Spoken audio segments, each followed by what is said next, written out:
Bodo latest आपडेटआव बयखौबो बरायबाय। दिनैनि रादाबखौ फरायदों आं प्रमोद खाख्लारि। गिबि निउसआव दङ रासिया इउक्रेननि दावहाथिलियाव रासियानि गाग्लोबनायाव कर्नाटकनि थागिबि भारतनि फरायसा नाबिननि जिउ गोमानायनि उनाव इउक्रेनाव भारतारि फरायसा इसिमिक स्ट्रक जानानै नैथि सा थैबावो। पान्जाबनिफ्राय इउक्रेनसिम फरायनो थाहैनाय 22 बोसोर बैसोनि चन्दन जिन्डाला मैया इसिमिक स्ट्रक जानानै जिउ गोमायो। बिथांखौ इमारजेन्सि हस्पिटाल बिनित्सियाव फाहामथाय होदोंमोनब्लाबो मैया देहा फाहामसालियाव जोबथाहांबोयो।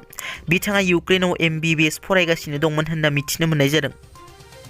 बडोलेण्ड जर्नालिस्ट गौथुमनि गाहाय नेहाथारि लोगोसे क'क्राझार प्रेस क्लाबनि गाहाय नेहाथारि NKTVनि खौरांगिरि हान्थिगिरि नार्जारि बिथांनो मैया NKTV नखरनिफ्राय जाफुंसार खौरांगिरि बान्था मान बावदों। गुवाहाटी नोगोरमायाव थानाय सेटेलाइट चेनेल NKTVनि आबुं 1 बोसोर फालिथायजों लोब्बा लाखिनानै NKTV नखरा खौरांगिरिफोरनि लोगो हमलायनाय हाबाफारि बानजायो। इउक्रेन रासियानि दावहाया दासिम थाद'नाय मुं लायाखै। रासियाया इउक्रेननि सायाव थाद'नाय गैयै गाग्लोबनायखौ नुनो मोन्दों।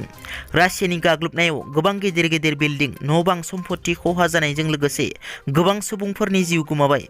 गावनि हादरनि रैखाथिनि थाखाय रासियानि हेंथायै दावहा नांनो थाखाय इउक्रेननि सासे बैसो जानाय आइजोआ दावहाथिलियाव ओंखारबोदों। गावनि हादरनि खैफोदखौ नुनानै दावहा नांनो हाथियार हमो इउक्रेननि सासे बैसोगोरा आइजोआ गोजोन फैगोनखौ लामा नायना थानो हायाखैसै। बैसोगोरा आइजोआ 68 बोसोर बैसोनि आइजोआ माब्लाबो सानफेराखैमोन दि बिथांनि आखायाव सानसे हाथियार थागोन होनना। नाथाय बिथाङा दिनै हाथियार हमनो बाध्य जादों। हाथियार हमग्रा बैसोगोरा आइजोखौ 68 बोसोर बैसोनि केट्रिना बेलिक होनना सिनायथिनाय जादों। चिराङाव दालाय एबसुनि धरना। मैया दालाय एबसुआ लामा लुफुंनांगौनि दाबिखौ लानानै धरना हाबाफारि लादों। चिरां जिल्लानि रौमारियाव सापागुरिनिफ्राय मारिमिटा थांग्रा लामाया दिनैसिम गाज्रि थासारियाव दं। बेखौ लानानै मैया जायगानि सुबुंफोर आरो दालाय एबसुआ लामा जथिनानै 2 घन्टा खुद्रिसारदों। सापागुरिनिफ्राय तुलसीजरा लामाखौ थाबैनो गोदानै लुफुंना होनांगौ आरो बे लामाया लुफुंजायागौमानि लिरथाय बारा गारि खारनायखौ बन्द खालामनांगौ, गारि सालायनाय गोख्रोंथिखौ खमायनांगौ बायदि दाबिफोरखौ लानानै 2 घन्टा खुद्रिसारनाय हाबाफारिखौ लायो। इउक्रेननि सायाव रासियाया गिलु-बालु बमाजों गाग्लोबदों। दरसे गोहोगोरा बमा बेरफ्रुनायनि उनाव जेनपरमानिक बमासो बेरफ्रुदों। बेबायदि मैखुननि महर लादों। बे बमा बेरफ्रुनाया आरो खाथिनि ओनसोलखौ खहा खालामदों। बे बमा बेरफ्रुनाय बमानि सोदोबखौ गोबां किल'मिटार गोजानाव नुनो एबा खोनानो मोन्दों। बेबादि रासियानि बमा बेरफ्रुनायाव मुलुगआ गिखांदों। रासियाया इउक्रेननि हादरगिरिखौ सोलायनो नागिरदों। रासियाया इउक्रेननि हादरगिरि जेलेन्स्कीखौ बुथारनो एबा सोलायनो नागिरदों। जेलेन्स्कीनि सोलाय यानुक'विचखौ इउक्रेननि हादरगिरि फज'नो नागिरदों। रासियाया व्लादिमिर पुतिनआ इउक्रेननि हादरगिरिखौ सोलायनो नागिरदों।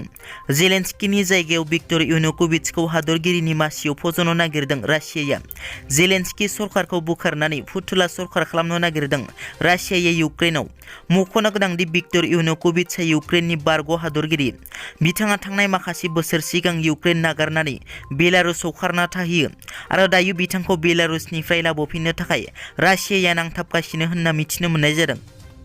इउक्रेनाव भारतारि राजथान्दैया भारतारि सुबुंफोरखौ गावनि रैखाथिनि थाखाय थाबैनो कार्किभ नोगोरखौ नागारनो बिथोन होयो। भारतारि सुबुंफोरखौ जेसे हायो थाबैनो गावनि रैखाथिनि थाखाय पेस'चिन, बाबाय आरो बेजेलिउदिभका फारसे आवगायलांनो बिथोन होयो। बेफोर जायगायाव थांनो थाखाय मटर गारि एबा बास मोनाब्लाबो आथिंजों बेरायनानै आवगायलांनो बिथोन होयो भारतारि राजथान्दैया। दिनैनि रादाबा एसेनोसै।